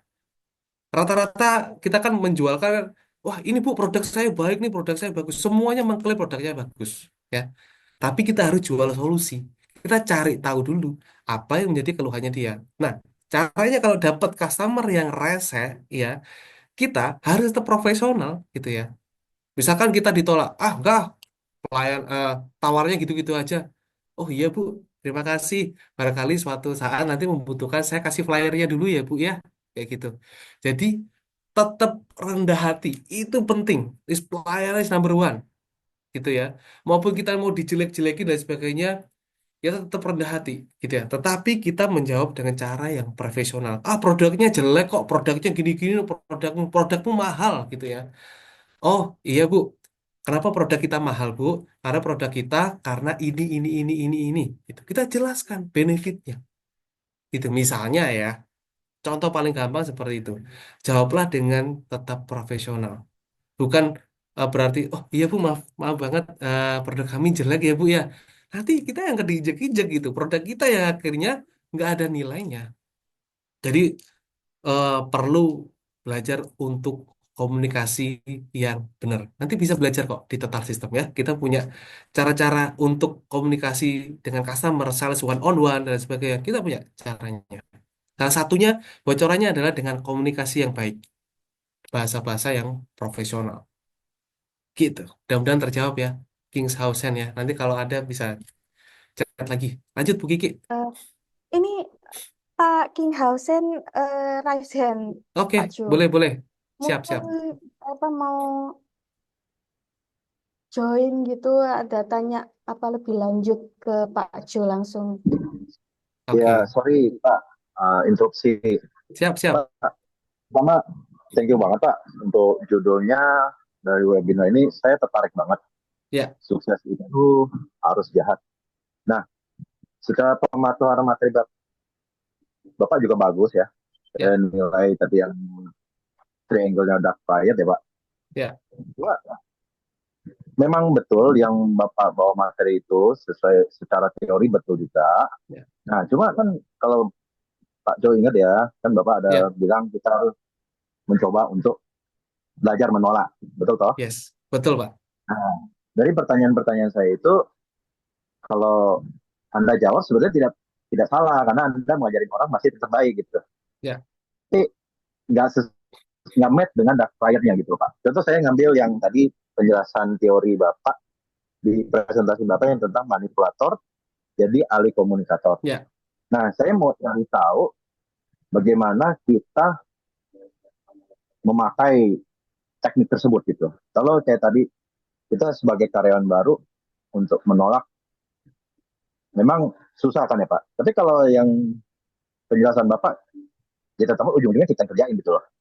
Nggak sesuai kan kalau kita kan harus bilang berani coba untuk menolak. Kalau saya secara awal kerja ya, ini pengalaman Ya, saya sharing doang. boleh, boleh, Pak. Kalau awal kerja memang saya pasti siapa, siapa, siapa. Tapi secara kalau kita udah jalan ada pengalaman, pasti saya akan secara ini ya Pak, secara direct saya akan bilang saya dibayar hanya untuk kerja yang ini, nggak mau kerjaan Ya, yang nggak bukan job desk saya, betul kan Pak? Secara betul. direct lainnya. Nah saya Ya, sebetulnya cuma hanya ingin menggali lebih dalam tentang technical dark side tersebut, tapi bukan berarti kita harus jahat. Nggak ada ya, saatnya, ada momennya, memang kita perlu sisi jahat tersebut gitu. betul. Betul ya Pak ya? Betul, betul. Dan hal ini sepakat bukan berarti kita dan dalam webinar ini saya mengajak orang lain untuk jahat. Bukan, karena Iya, ada betul. terpaksa kondisi di mana yang situasi merepotkan kita terpaksa harus begitu. Contoh Ya, kayak kita, saya sekarang udah entrepreneur, saya jualan, sering kali ketemu customer rese ya kadang hmm, ya kayak itu apa ya kan ada di berita-berita yang food blogger gitu kan. ya, Nah itu kan betul. customer rese bro Pak, ya kan? Betul, betul. Kayak gitu kan kita nggak bisa sopan santun padahal Ya, kita udah bikin menu sesuai dengan SOP ya, ya, dengan resep turun temurun kita. Ini food blogger nggak ada sertifikasinya, dia juga mm, bukan ahli makanan, tapi main menjelek-jelekan makanan orang, ya terpaksa kita harus pakai trial, Pak, iya, ya kan? betul, betul, betul sekali, Kalau betul. ya tadi makanya saya maaf, bukannya saya uh, menyalahkan jawaban Anda, memang benar, cuma itu masih sisi secara humanisnya Pak, kalau menurut Hmm. saya. Secara rakyatnya tuh kurang dapat Pak. Karena Ya, dunia itu terlalu kejam untuk orang baik. betul, betul, Kalau betul, orang Pak. baik itu, kalau kita lihat di berita banyak orang baik depresi mati Ya, ya, karena yes, gitu dia tertekan gitu loh. ya, Karena tadi ya sebelum presentasi kan saya pernah dengar kalau nggak salah sering dimanfaatkan. Itu betul Pak. Makanya saya juga bilang ke kolega-kolega saya baik sewajarnya aja Pak. Nah, yang ya, saya betul, mau cari tahu itu aja sih Pak. Kita mau gali lebih dalam yes, tentang dark side it. Tadi kita ambil contoh kasus kayak food blogger yang abal-abal ini. Nah, sampai merugikan kan banyak restoran yang betul, tutup betul. gara-gara konten Ya, viral food blogger. Nah itu kan kita nggak bisa pakai secara sopan santun kayak gini. Kita ya, terpaksa harus benar, Pak. melawan dengan Betul. buyer. Tapi Ya, ini bukan kita emosional kan. Contoh kayak betul. manipulator menjadi Yes, ahli komunikator. Nah itu saya betul. setuju. Ya, Ya, contoh kita ambil satu gitu ya Pak. Sepengalaman Pak Jo bagaimana hmm, coba kalau penerapan ya dari terakhir itu pakai apalah coba oke. teknikalnya ya. Thank you Pak. Siap. Thank you. Thank you, Pak Kings. Nah, memang apa namanya? Mungkin secara teknikal tadi mungkin masih terlihat baik ya. Tapi kalau memang ada customer yang rese sama seperti tadi Pak King bilang, "Wah, sampai menjelekkan dan lain sebagainya." Padahal kita tidak seperti itu. Ya. Yang paling gampang ya kita harus menyerang gitu ya. Kalau saya pribadi nih ya, dan terakhir saya harus menyerang. Menyerangnya seperti apa? Kalau memang itu sampai merugikan saya dan itu sudah ada tanda bukti-bukti yang jelas tidak sesuai yang sebenarnya, kita bisa lapor gitu ya. Kita bisa laporkan. Artinya seperti ini, selama itu masih bisa kita tolerir dengan cara yang benar, kita tolerir, tapi dengan cara yang benar gitu ya. Bukan berarti baik ya, karena kalau terlalu baik pun juga nggak bisa. Artinya kalau memang sudah keterlaluan, sudah tadi sampai kayak membuat bangkrut lah dan sebagainya, karena ya dengan reviewnya dia terlalu jelek gitu ya, akhirnya membuat bangkrut ya. Kalau saya pribadi harusnya turun tangan, laporkan, laporkan, paling gampang laporkan aja, biar apa namanya polisi tersebut atau pihak berwajib yang akan menangannya. Kalau perlu ke pengadilan gitu. Kalau kita mau kasar-kasaran seperti itu, kenapa? Kita harus tegas bahwa produk kita itu tidak sama dengan apa yang dia review gitu ya. Kita buat video klarifikasi yang jelas. Oh, jangan mudah percaya dengan itu. Kita cari tahu, kita serang ganti gitu misalnya ya, cara jahatnya kita. Kita serang ganti siapa sih dia sebenarnya? Oh, si A ini ternyata reviewnya gini gini gini gini gini gini. Kita klarifikasi aja. Apa yang dia omongkan itu tidak salah, sama sekali salah. Jadi jangan mudah percaya. dengan yang namanya food vlogger tersebut. Tapi kalau dia masih tetap menyerang dan lain sebagainya, kita perlu ke jalur yang sesungguhnya, jalur hukum gitu misalnya. Karena sudah membawa atau bisa merusak nama baik kita, brand kita, gitu ya. Karena dark triad ini seperti yang tadi saya bilang, kita harus bisa mengontrol. Ya, emosi boleh, marah boleh, tetapi kita harus tetap bisa mengontrolnya supaya kita tidak terlihat seperti orang yang jahat yang tidak mempunyai etika untuk menghadapi segala sesuatunya. Kalau karyawan tadi gitu ya, saya bilang dengan cara komunikasi yang baik gitu ya, karena sungkan gitu ya, itu sebenarnya titik dark triad. Karena kenapa? Karena saya sebenarnya nggak mau. Tapi supaya saya tetap kelihatan profesional, dark triadnya itu kita kontrol dengan manipulatif sebenarnya kalimat-kalimatnya. Oh ya Pak, saya tuh sebenarnya nggak bisa Pak. Saya terbatas loh Pak di sini. Ya, intonasi itu juga penting supaya kita menjelaskan ke orang tersebut. Pak, saya terbatas dengan ini. Kalau Bapak tetap memaksa saya untuk mengerjakan ini dan hasilnya jelek, saya nggak mau disalahkan loh Pak. Ya, saya butuh cara lain untuk bisa mengerjakan ini. Mungkin butuh tim, mungkin butuh cara yang lain Pak. Ayo kita diskusi dengan baik Pak. Nah, cara-cara seperti itu bisa kita lakukan dengan dark triad-nya kita. Gitu. Ya, Baik. oke, Eh, bisa lanjut, Bu Kiki. Pertanyaan selanjutnya ya, karena ini banyak sekali Pak yang tanya. Untuk UMKM Jogja menanyakan tips bisa sukses dalam berbisnis, terutama Oke, sebagai pelaku usaha dalam menghadapi era Gen Z dan Gen A saat ini. Gimana, oke. Pak Jo? Siap, thank you, Bu Kiki. Nah, nyambung dengan ini sebenarnya ya, karena ini ngurusin bisnis dengan Gen Z dan Gen A ini macam-macam generasi itu berbeda-beda ya. Kita memang harus mempunyai ketegasan. Ketegasan ini bisa kita pakai dari all generasi ya.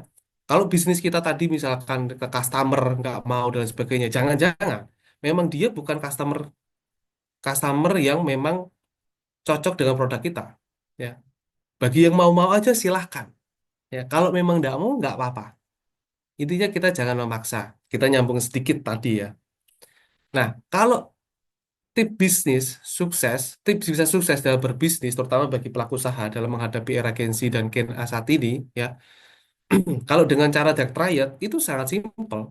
Kita harus tegas aja. Itu itu paling gampang dilakukan, ya. Karena Gen Z itu biasanya sebenarnya saya nggak mau ngotak-ngotakin gitu ya. Karena kita kerja mau nggak mau kita akan selalu ketemu dengan berbagai generasi. Ya kalau di kota-kota kan nanti kan kayak gimana gitu ya, tapi itu nyatanya kita ketemu sama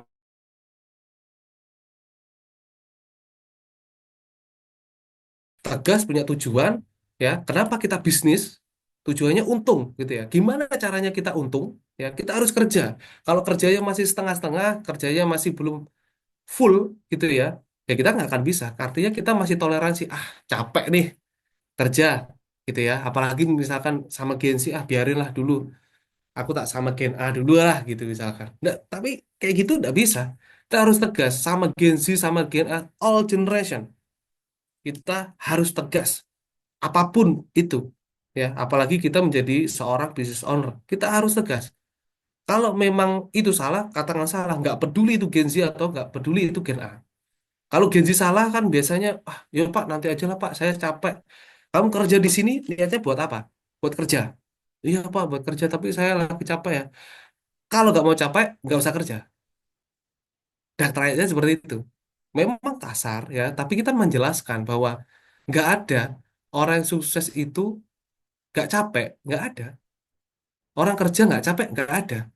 Pasti capek, gitu ya. Jadi pelaku-pelaku usaha ini mau ngadapin all generasi, all generation ya, harus jadilah orang yang tegas, punya prinsip itu penting.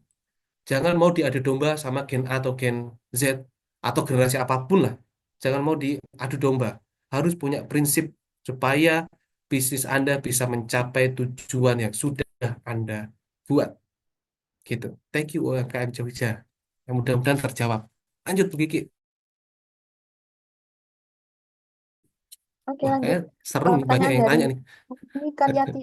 Wah, Oke. Bagaimana mengatasi karakter karyawan yang egonya tinggi, merasa Mm-mm. benar sendiri, dan tidak mau menerima masukan dari orang lain? Nah, ini nih. Banyak yang mengalami seperti ini, mengatasi karakter karyawan yang egonya sangat tinggi dan tidak mau menerima masukan dari orang lain. Yang pertama, yang biasanya kita lakukan adalah pakai cara baik dulu deh, gitu kan. Dan terakhir itu terakhir-terakhir biasanya kita lakukan, gitu ya. Pakai cara baik dulu. Misalnya kita ajak ngobrol, ya, empat mata, ajak ngobrol. Ada apa? Coaching dulu. Kita harus tahu. Kita nggak bisa menjudge orang itu, wah dia egonya tinggi nih, nggak bisa nerima masukan orang lain. Itulah penilaian kita sendiri, ya kan? Kita harus cari tahu dulu karyawan ini kenapa kok seperti itu, kenapa ego. Kita coaching dulu, kita gali, ya, kita gali dulu. Kenapa dia bisa melakukan seperti itu? Kalau kita gali, sudah ketemu caranya, kita bina, kita latih, kita dampingi, kita kasih contoh, ya, supaya karyawan itu bisa berubah lebih baik. Kalau, nah ini dark triadnya ini, sudah di coaching, sudah dilatih, tetap aja nggak berubah, nggak bisa menerima masukan dari orang lain, artinya kan orang itu memang nggak bisa berkembang. Kalau nggak bisa dibina, binasakan, sudah ganti yang lain. Masih banyak kok orang-orang di luar sana yang pengen di posisi tersebut. Ya, harus tegas. Harus tegas. Itu kuncinya. Gitu Bu Kiki. Baik. Lanjut Bu Kiki. Ya, pertanyaan selanjutnya dari Ade Mahreza. Oke. Kalau distraksi statement dari orang lain mungkin bisa lebih enak ya buat Mm-mm. tidak di omongannya. Tapi jika yang bilang malah dari orang tua atau keluarga, itu cara yang efektif gimana agar distraksinya tidak membatasi proses kita? Oke.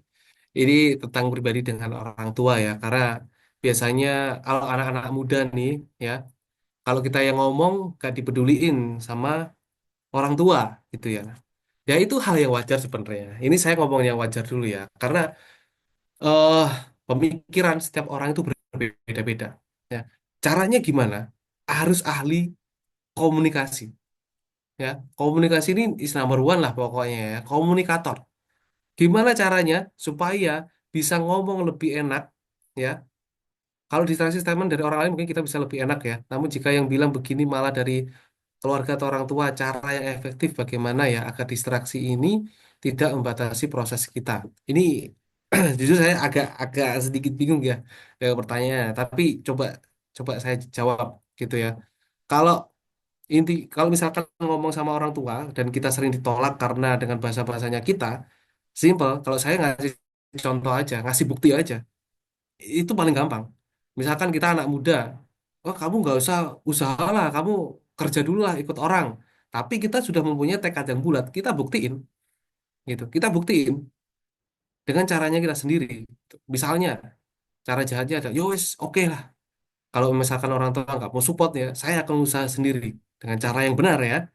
Cari uang sendiri, ngumpulin uang untuk usaha dan sebagainya, tak buktikan kalau saya mampu.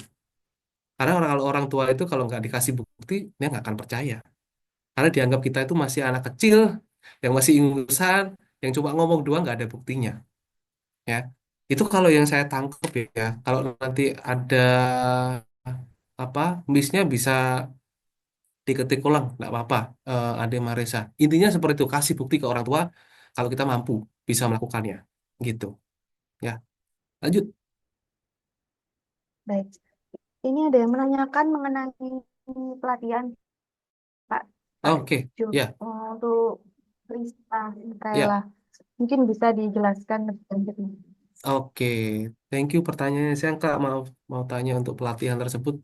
Lokasi di mana ditujukan untuk owner karyawan. Mohon maaf, saya tidak. Tadi agak telat masuk sesinya yang jam 3 kurang. Oke, terima kasih pertanyaannya. Kalau pelatihan-pelatihan kita ada yang in class, ada juga yang outing gitu ya. Ada yang di luar. Misalkan ingin di in class ya, di tempatnya ibu gitu misalkan. Ini ibu ya mudah-mudahan saya bener ya.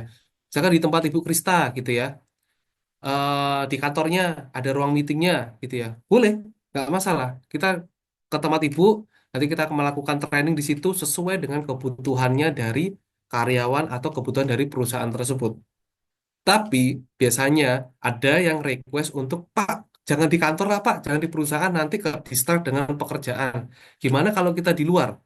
Tapi saya nggak tahu nih tempatnya di mana, mana yang cocok. Apakah dari Bapak bisa handle semuanya? Saya jawab bisa, gitu ya. Nanti kita bisa handle tempat yang cocok yang biasanya kita pakai untuk melakukan training. Mana yang cocok? Misalkan in class di hotel mana gitu misalkan kita bisa. Atau pengen outbound, pengen outing di tempat-tempat yang biasanya kita lakukan. Misalkan di area Surabaya nih, ada tempat-tempat yang biasanya kita pakai, kita outbound di situ ya. Ditujukan ke siapa? Ke owner atau karyawan. Kita juga bisa custom. Tapi rata-rata owner pengen membuat karyawannya itu lebih baik gitu ya. Jadi kita awalnya pasti Zoom dulu. Nanti Ibu kalau tertarik bisa langsung chat ya di eh, Instagram kita juga bisa atau di nomor kita gitu ya. Nanti kita bisa diskusi, nanti kita bisa Zoom meeting ya. Kita ngobrolin lebih lanjut untuk tekniknya seperti apa. Hal-hal teknis untuk trainingnya, tempatnya atau training yang mau dibahas dan lain sebagainya. Intinya kita bisa Ibu sesuai dengan kebutuhannya. Gitu Mbak Kiki. Lanjut Bu. Baik. Ini ada pertanyaan dari nggak tahu ini Oppo ya. Oke. Sorry Pak, maaf mau bertanya bagaimana caranya menghadapi karyawan yang tidak konsisten. Ya, oke. Silakan. Gimana caranya menghadapi bawahan yang tidak konsisten ya? Ini juga sering kali eh, dialami ya.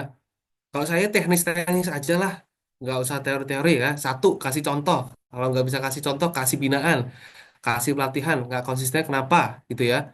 Sebenarnya paling gampang kita cari tahu dulu kenapa dia nggak konsisten ya. Baru kita ke teknisnya. Kalau dia pengen pengen karyawannya itu konsisten ya, misalkan kalau bekerja itu harus des gitu ya, sesuai dengan jadwalnya, harus bener gitu ya. Ya mau nggak mau harus didampingi. Kita harus cek gitu ya. Kita harus benar-benar cek. Kalau salah ya bilang salah. Ini salah, ulangi lagi. Ini salah, ulangi lagi. Ya, karena dengan berulang akan belajar. Dia akan konsisten. Kalau nggak gitu kasih challenge. Nah, ini yang paling gampang nih ya.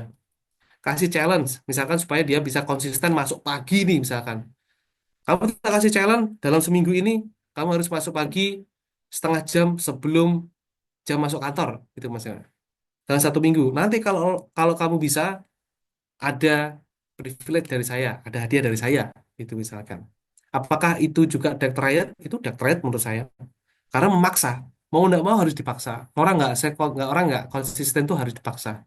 Ya, kasih contoh, kasih pelatihan, kasih pendampingan, dan yang terakhir itu kasih challenge supaya dia bisa konsisten. Gitu, Bu Kiki.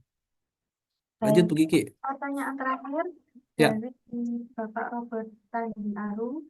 oke. Biasanya konteks jahat ini selalu berlawanan dengan nilai-nilai agama. Jadi Ya, bagaimana kita harus bersikap? Apakah bagi kita yang bisa jahat menutup peluang yang nggak bisa jahat, maaf, peluang kita untuk membuka usaha atau bisnis yang notabene harus ada sikap jahat. Dalam konteks jahat ini, apakah di dalam dunia bisnis jahat ini bisa disamaartikan dengan kata curang atau sama konteksnya? oke. Yang pertama, pertentangan dengan agama. Yang kedua, konteksnya sama nggak dengan curang, gitu ya. Saya ngomongin realnya dulu ya. Di kehidupan kenyataan ini, sebenarnya semuanya itu disetting, ya. Nggak ada yang real itu nggak ada. Semuanya itu disetting. Tapi gimana caranya kita curang tapi nggak kelihatan curang, gitu ya. Itu sudah dibuktikan sama politikus-politikus yang luar biasa sekarang sukses, itu ya. Itu curang tapi nggak kelihatan curang. Dalam bisnis apakah bisa? Banyak yang bisa melakukan, tapi ya semua itu ada konsekuensinya. Pertanyaannya, apakah kita siap untuk menerima konsekuensinya kalau kita melakukan kecurangan yang terlalu terlihat? Ya, sisi dark triad-nya gimana supaya kita itu bisa curang tapi nggak kelihatan curang? Nah, intinya kan seperti itu. Intinya adalah kita kontrol dulu. Kalau misalkan tadi produk banyak produk-produk diklaim produk kita baik, produk kita bagus, semuanya klaimnya seperti itu. Semua ngeklaim seperti itu, ya. Tetapi gimana caranya kita jual solusi, gitu ya. Kita cari masalah dulu, gitu. Curang nggak? Curang itu sebenarnya. Kita cari solusi dulu, cari masalahnya dulu, sorry, cari masalah dulu. Kita tahu kita tahu masalahnya seperti apa. Kita rumuskan masalahnya, kita kasih solusinya, kita jualin, gitu ya. Curangnya lagi gimana nih? Ini paling ekstrim nih ya. Seperti tadi bilang, kalau sama-sama jualan es teh, gimana kita curangnya? Kita survei ke sana, kita datengin dia, gitu ya. Tapi tanpa tahu kita ini sama-sama penjual es teh, gitu misalnya. Kita ke sana, kita analisa dari cara pelayannya dia, harganya dia, mungkin desain bootnya, terus kemudian rasanya, terus kemudian pelayanannya. Kita cari tahu nih, ya. Habis itu, oh ternyata dia kurangnya ini adalah di kemasannya kurang menarik, misalnya. Ya, produknya sama, tapi itu sebenarnya bisa dikatakan jahat loh, ya. Kita mencuri ide orang juga, kita mengkuliti itu bisnisnya orang, ya kan? Tetapi kita cari tahu, oh dia kelemahannya ini. Itu kan Machiavellianism tadi ya. Kita cari strateginya, kita pakai strateginya, kita jualan tuh. Nah, kan akhirnya dia kalah, ya. Jadi kita harus benar-benar tahu. Kalau yang agama nih, nah ini agak berat sebenarnya ya. Kalau agama, karena saya bukan ahli agama gitu ya. Kalau agama nih ya, kan bertentangan nih dengan agama. Agama selalu diajarin tentang kebaikan. Ya, gimana caranya tetap imbang? Kalau saya sih ngomongnya kita hidup tuh harus imbang gitu ya, yin yang lah gitu ya. Sisi agamanya gimana? Kita selalu berdoa untuk setiap apa yang kita kerjakan, ya. Itu baiknya, ya. Kalau jahatnya, ya, supaya kita tidak menutup peluang bisnis dengan kita harus bersikap jahat, ya. Ya jangan curang gitu tadi. Curang ya jangan kelihatan gitu ya. Harus tegas. Itu penting sekali, ya. Overclaim tadi juga jangan, tetapi kita harus bisa mempengaruhi orang dengan kalimat-kalimat yang bisa buat orang itu tertarik, atau ya kita bisa sebutlah hook lah gitu ya, supaya orang itu tertarik, ya. Jadi harus imbang sih. Kalau dipisah-pisahkan nggak bisa menurut gue ya, karena itu hidup. Jadi yin yang gitu ya. Jadi harus harus imbang begitu sih. Kalau agama saya nggak bisa jawab terlalu panjang lah ya. Susah itu soalnya. Ya. Oke, ada Pak lagi, Jun, Bu Kiki? ada lagi Pak Jun. Satu, Oke, satu pertanyaan terakhir ya. ya, Karena mau jam 4 juga ini. Misal oke. dalam satu kelompok, isinya orang-orang yang bisa dibilang menguasai teknik jahat ini. Sehingga tiap orang berusaha menjadi yang terbaik. Bagaimana langkah seorang leader biar kelompok ini tetap bisa jalan tanpa ada gesekan antar anggotanya? Wah, ini pertanyaan luar biasa ini ya. Satu kelompok isinya adalah orang-orang yang dibilang bisa menguasai teknik jahat. Ya, sebenarnya kita punya teknik jahat gitu ya. Tapi gimana cara seorang leader harus bisa sehingga setiap orang bisa menjadi yang terbaik, tetap bisa memaksimalkan. Satu, yang harus dilakukan adalah tahu benar-benar karakter dari setiap karyawan ya, atau dari setiap pribadi, setiap individu dalam setiap kelompok itu. Ya, kalau di total system kita akan belajar yang namanya kan DISC ya, atau yang biasa disebut dengan koleris, melankolis, sanguinis, ataupun phlegmatis. Ini sifat-sifat dasar manusia atau karakter manusia yang dimiliki dan biasanya itu berbeda-beda. Jadi seorang leader harus benar-benar kenal, tahu timnya itu seperti apa. Kalau si dia sudah tahu, ah sama-sama jahat nih, sama-sama punya teknik jahat nih. Nah, leader ini ya, itu dia harus smart gitu ya. Pasti mempunyai kemampuan yang berbeda-beda. Si A punya kemampuan desain, si A punya kemampuan komunikasi, si A punya kemampuan misalkan administrasi gitu ya. Tapi sama-sama jahat, sama-sama kompetisi gitu ya. Tapi kita tempatkan di tempat yang sesuai dengan kompetensi dia, ya. Jadi harus tahu kenal dengan timnya, ya. Kalau nggak kenal gimana, Mas? Psikotes dulu lah paling gampang ya. Gimana psikotesnya? Ikuti aja lah di Total System. Itu banyak caranya nanti ya. Itu caranya paling gampang. Karena di psikotes itu nanti banyak keterangan-keterangan ya yang menunjukkan hasil karakter dari si A, si B, si C. Ketahuan nanti kemampuannya di mana, baru nanti kita akan manfaatkan ya mereka supaya mereka bisa lebih produktif, lebih maksimal di dalam kemampuannya masing-masing. Gitu, Bu Kiki. Baik, terima kasih Pak Jo atas penjawabannya yang sangat berguna sekali untuk Bapak Ibu dan teman-teman semua. Untuk Bapak Ibu dan teman-teman yang menanyakan sertifikat atau ingin sertifikat nih, dimohon untuk mengisi form feedback yang sudah ada di kolom chat ya. Nanti kami akan kirimkan via email berupa sertifikat elektronik gitu eh, dari email atau WA. Ini bisa diisi terlebih dahulu.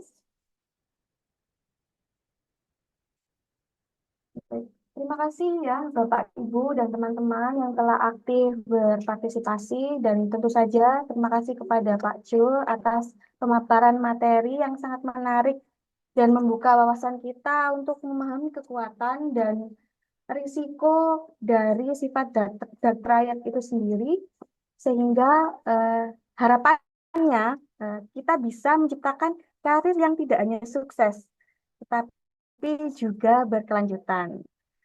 Dan yang perlu diingat, teman-teman, kesuksesan itu tidak hanya mencapai puncak saja, tetapi juga meninggalkan jejak positif yang diingat oleh orang lain.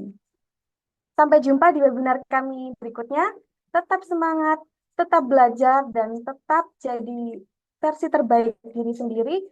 Wassalamualaikum warahmatullahi wabarakatuh. Salam sehat dan sukses untuk kita semua. Terima kasih Bapak Ibu yang sudah hadir.